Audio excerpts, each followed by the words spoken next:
What's up guys, today we're going to be talking about different types of trigger zones as well as the main trigger zone in the gadgets menu, trigger zones. So what is the trigger zone? What does it do? As you can see, there's a gray outline around, or green, sorry, not colorblind. There's a green outline around the trigger zone. This right here means whatever it detects that goes inside the trigger zone pretty much makes it activate, or it sends a signal that it's detecting. What you want to do is pretty much put that into here, something into here, and then whenever it's detecting it, it'll make it to where whatever's into here happens, which can be a cutscene, a timeline, or anything.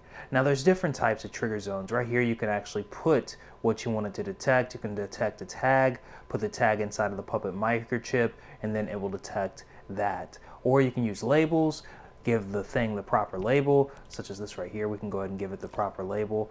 It has no labels, so it's under unlabeled, which is why it's highlighted in green. But if I put unlabeled off, then it won't be highlighted. So, or you can go to all selected, which means it'll only activate whenever all the things are inside of that green area, which is what that's for, and pretty much what this is for. You can read up on that. There's also a fall off zone, and you can read what this does as it pops up, because I haven't read too much about it. You can pause the video if you need to, and you can see what the fall off zone does. This right here is just the regular zone. You can increase that size as you want to, and you can also use the scene right here, which is another type of thing that you can use with this. I don't use this much, but that's pretty much trigger zones. You can use it to make cutscenes, such as your character goes and tries the trigger zone. You can make a cutscene. What I like to do is keep it on sustain whenever I have the trigger zone start to detect the timeline, because if it's not on sustain, you have to make it to where your character doesn't move. So keep it on sustain. You don't want it on looped.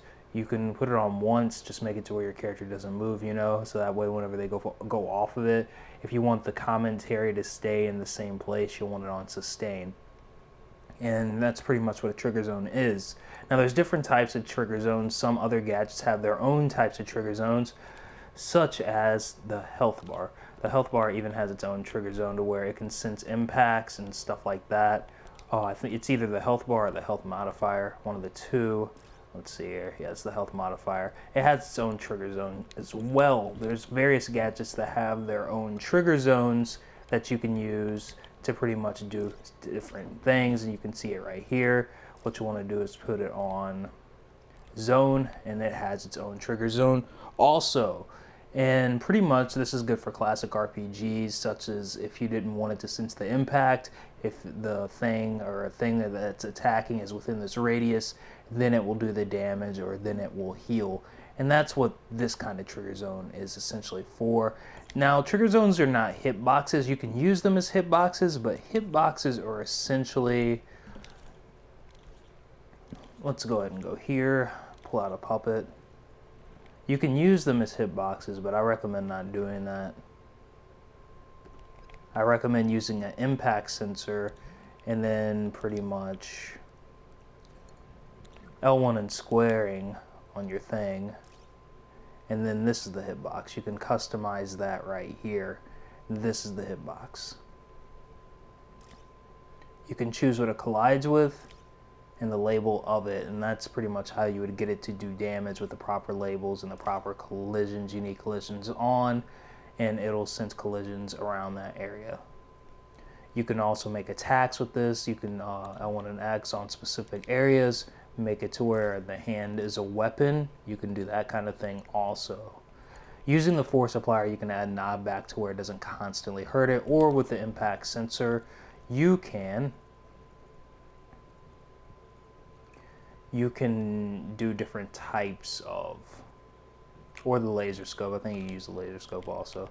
You can do different types of hits, as you can see, and you can read up on them, and it senses the labels. These are some of the types of trigger zones. There could be more gadgets in the future, but here we are with these kinds of trigger zones. The main trigger zones I use are the ones that I'm showing. You can use different ones. I'm sure there's other ones you can use here also. So don't forget to use the tags for your trigger zones. This is how you would use it. You would make your tag label, then you would put it inside of the microchip just right in there, and then it's pretty much, you know, you can pretty much customize where it is by moving this dot around. And that's pretty much your tag, which would follow your character within that right there. It also works inside of microchips. Also, just put it inside the microchip right here, and then you can connect your microchip to an object by doing this, and then it should give it the properties within the microchip. And that is pretty much all the things you can do with the trigger zone. You can do more, but these are the main ways to use a trigger zone. Don't use it as a hitbox unless that's what you're going for. You do not have to use a trigger zone as a hitbox. You can use it to make cutscenes happen whenever this thing runs into it, or you can also use it to make it to where if you run into the trigger zone, it goes to the next level by pulling out a doorway and connecting it to your trigger zone detection. And the doorway is right here. You can also connect your trigger zone to the dialogue boxes or pretty much anything you want it to connect it to. You can connect to follow to create AI for your enemies, or you can make it to where Pokemon type stuff where it follows behind your character. You can do that kind of stuff also. You can get creative with it, make your controller rumble. If a cave was supposed to have some kind of earthquake effect, make a camera start within that trigger zone if you wanted to put the camera connected to the trigger zone, or the camera pointer. The camera pointer is connected to this right here, the control sensor. This is a part of the camera pointer. So you can use camera pointers. You can also use camera pointers in timelines. You can also use gradient effects with trigger zones if you wanted to. You can pretty much use anything. Put music connected to your trigger zone. All that great sort of stuff you can do with trigger zones. And this is the doorway which would get you to your next level. You can also make checkpoints with your trigger zones, which would save your save position. I heard somewhere you can change the name of your controller sensor, and that'll save your position if you were to do a two-way doorway. I haven't tested that out yet. Controller sensor the same name as the name within the next scene. So if this was Goku in this scene, then name it Goku in the next scene with the same character. I think that's how it works with a checkpoint. I think, I'm not sure, or it just works like that.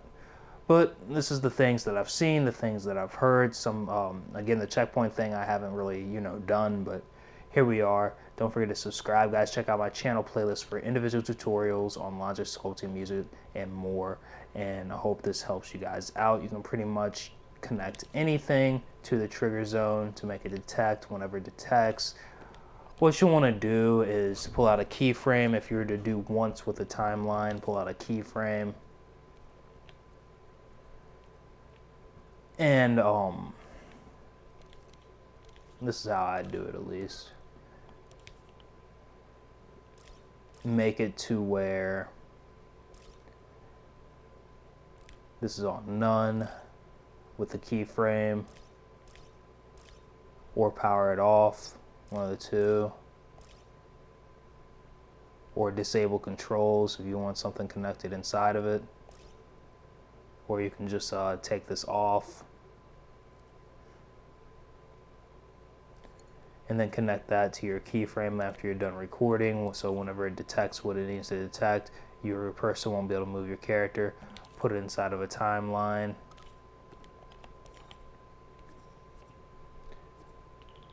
Change the size of it.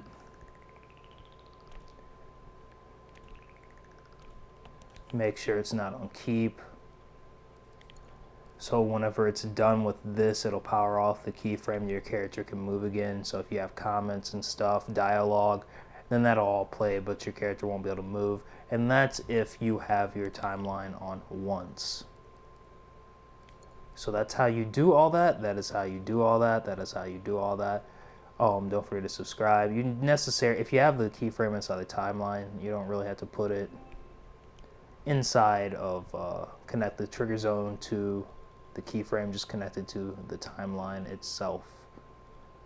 So there you guys go. Don't forget to subscribe and check out my channel tutorial for logic, sculpting, animation, music tutorials, and much more. A lot of you can learn in 10-20 minutes or less.